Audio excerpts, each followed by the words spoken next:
ബജറ്റിന്റെ ദിവസമാണ് ഇന്നിപ്പോൾ ധനമന്ത്രി നിർമ്മല സീതാരാമൻ പുറപ്പെട്ടു കഴിഞ്ഞു. ദൃശ്യങ്ങളിലേക്ക്.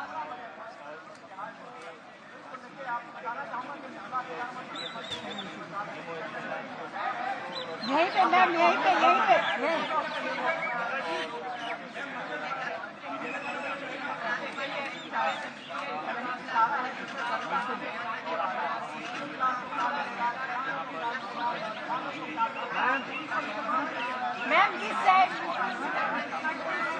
Ma'am, left.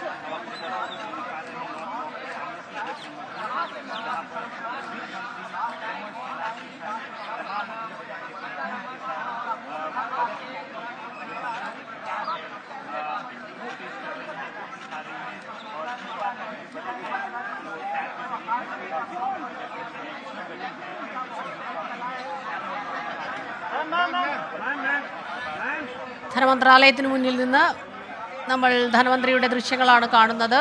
പുറപ്പെടാൻ കാറിലേക്ക് കയറുകയാണ് ധനമന്ത്രി. ആർക്കെ വലിയ പ്രതീക്ഷയിലാണ്. പുതിയ പ്രഖ്യാപനങ്ങൾ, നല്ല രീതിയിൽ അനുകൂലമായിട്ടുള്ള പ്രഖ്യാപനങ്ങൾ ഉണ്ടാകും. വികസനം, നികുതി ഇളവ്, ഇതുൾപ്പെടെയുള്ള കാര്യങ്ങൾ. ധനമന്ത്രി ഇപ്പോൾ പുറപ്പെട്ടു കഴിഞ്ഞിരിക്കുന്നു അല്ലേ?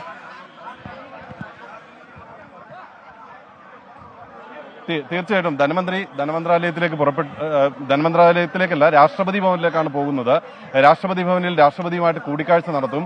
രാഷ്ട്രപതിയുമായിട്ട് കൂടിക്കാഴ്ച നടത്തിയതിന് ശേഷമായിരിക്കും ധനമന്ത്രി അവിടെ നിന്ന് പാർലമെന്റിലേക്ക് മടങ്ങുന്നത്. പാർലമെന്റിലേക്ക് എത്തുന്ന ധനമന്ത്രി മന്ത്രിസഭാ യോഗത്തിൽ പങ്കെടുക്കും. മന്ത്രിസഭാ യോഗത്തിൽ പങ്കെടുത്ത് ഈ ബഡ്ജറ്റ് പാസ്സാക്കണം. മന്ത്രിസഭാ യോഗം ഈ ബഡ്ജറ്റ് അംഗീകരിക്കണം. എന്നാൽ മാത്രമേ ഈ സഭയിൽ അവതരിപ്പിക്കാനായിട്ടുള്ള അനുവാദമായിട്ട് അത് മാറുന്നുള്ളൂ. ആ ഒരു സാഹചര്യത്തിൽ ധനമന്ത്രി മന്ത്രിസഭാ യോഗത്തിൽ പങ്കെടുത്ത് തന്റെ ബഡ്ജറ്റ് മന്ത്രിസഭയ്ക്ക് മുന്നിൽ വയ്ക്കും. മന്ത്രിസഭ സാങ്കേതികമായിട്ടുള്ള നടപടികളാണ്. ആ മന്ത്രിസഭാ യോഗം അത് അംഗീകരിക്കും. അതിനുശേഷമായിരിക്കും 11 മണിക്ക് ഈ ലോക്സഭയിൽ ഈ ബഡ്ജറ്റ് അവതരണം ഉണ്ടാവുക. ധനമന്ത്രി നിർമ്മല സീതാരാമൻ ഇന്ന് ഈ ബഡ്ജറ്റുമായി ബന്ധപ്പെട്ട് മാധ്യമപ്രവർത്തകർ പുറത്ത് ഈ ബഡ്ജറ്റ് അവതരിപ്പിച്ച ടാബ് കാണിച്ച സമയത്ത് ജനപ്രിയ ബഡ്ജറ്റ് ആയിരിക്കുമോ എന്ന ചോദ്യം ചോദിക്കുന്ന ഘട്ടത്തിൽ അവർ പുഞ്ചിരിച്ചുകൊണ്ടാണ് ആ ചോദ്യത്തോട് പ്രതികരിച്ചത്.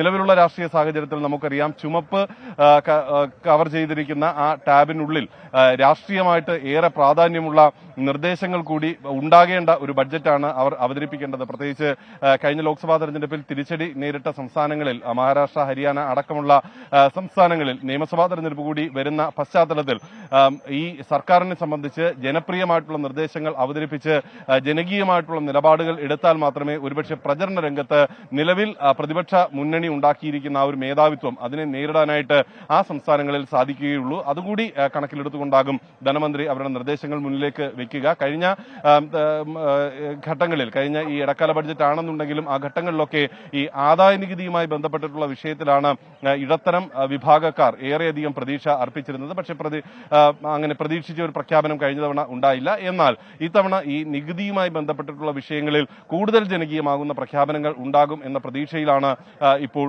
ഈ ഇടത്തരം സമൂഹം ഉള്ളത്. ഒപ്പം അതുപോലെ തന്നെ ഇടത്തരം കച്ചവട മേഖലയും നിലവിലുള്ള സാഹചര്യത്തിൽ ഈ നികുതി നിർദ്ദേശങ്ങൾ സംബന്ധിച്ചും GSTയുമായി ബന്ധപ്പെട്ടുള്ള വിവിധങ്ങളായിട്ടുള്ള പ്രശ്നങ്ങൾ നിമിത്തവും വലിയ രീതിയിലുള്ള പ്രതിസന്ധികൾ അഭിമുഖീകരിക്കുന്നുണ്ട്. അതിനെയെല്ലാം മികവോടുകൂടി നേരിടാൻ ഈ ബഡ്ജറ്റിന് സാധിക്കും എന്നാണ് ഇടത്തരം കച്ചവടക്കാരുടെ മേഖലയും പ്രതീക്ഷിക്കുന്നത്. കാർഷിക മേഖലയാണ് ഇനി ഏറ്റവും പ്രാധാന്യപ്പെട്ട മറ്റൊരു മേഖല. കാർഷിക മേഖലയെ സംബന്ധിച്ച് കാലാവസ്ഥ അനുകൂലമായിട്ടും നമ്മുടെ കർഷകരുടെ കണ്ണീരുണങ്ങാത്ത ഒരു സാഹചര്യം പല സംസ്ഥാനങ്ങളിലും നിലനിൽക്കുന്നുണ്ട്. ആ ഒരു പശ്ചാത്തലത്തിൽ അവർക്ക് കൂടുതൽ, പ്രത്യേകിച്ച് ഈ ഇൻഷുറൻസ് അടക്കം ഉള്ള ഫസൽ ബീമ യോജന അടക്കമുള്ള ഇൻഷുറൻസ് പദ്ധതികൾ പേരിന് മാത്രമായിരുന്നു എന്ന വിമർശനങ്ങളും, ഇൻഷുറൻസ് കമ്പനികൾ നേട്ടമുണ്ടാക്കിയതൊഴിച്ചാൽ കർഷകർക്ക് ഏതെങ്കിലും വിധത്തിൽ ഒരു ഗുണം ലഭ്യമാക്കിയില്ല എന്നതടക്കമുള്ള വിമർശനങ്ങളും ഇപ്പോഴും ഡൽഹിയിലേക്ക് മാർച്ച് ചെയ്യാനായിട്ട് ഹരിയാന അതിർത്തി തുറക്കുന്നത് കാത്തുകിടക്കുന്ന കർഷകരും ഒക്കെയുള്ള ഒരു സാഹചര്യത്തിൽ അവരെ തൃപ്തിപ്പെടുത്തുക, അവർക്ക് അനുകൂലമായിട്ടുള്ള പ്രഖ്യാപനങ്ങൾ ഉണ്ടാവുക എന്നുള്ളതും ഇന്നത്തെ ബഡ്ജറ്റിന്റെ ഏറ്റവും പ്രധാനപ്പെട്ട ലക്ഷ്യങ്ങളിൽ ഒന്നായി തന്നെ കണക്കാക്കേണ്ടി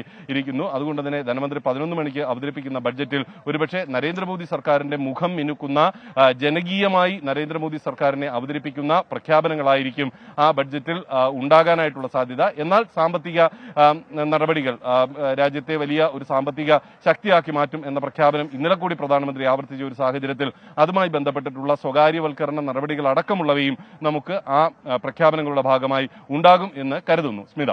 ശരി, ആർ രാധാകൃഷ്ണനാണ് വിവരങ്ങളുമായി ചേർന്നത്. അപ്പോൾ ധനമന്ത്രാലയത്തിൽ നിന്ന് രാഷ്ട്രപതി ഭവനിലേക്കാണ് ഇപ്പോൾ ധനമന്ത്രി പുറപ്പെട്ടത് അല്ലേ? അതെ. മുൻവിധികളില്ലാതെ ബജറ്റിനെ കാണാനാണ്. ഇപ്പോൾ കേന്ദ്രമന്ത്രിയായാലും സംസ്ഥാന ധനമന്ത്രിയാണെങ്കിലും ഏത് രാഷ്ട്രീയ പാർട്ടിയിലുള്ള വ്യക്തിയാണെങ്കിലും ബജറ്റ് അവതരിപ്പിക്കുമ്പോൾ യാതൊരു കണക്കുകളും കാര്യങ്ങളുമാണ് കൂടുതൽ. മുൻവിധികളില്ലാതെ കാണുക, അതിനുശേഷമാണ് നമുക്ക് പറയാനാകുന്നത് നല്ലതാണോ ചീത്തയാണോ എന്തൊക്കെ കാര്യങ്ങളുണ്ട്.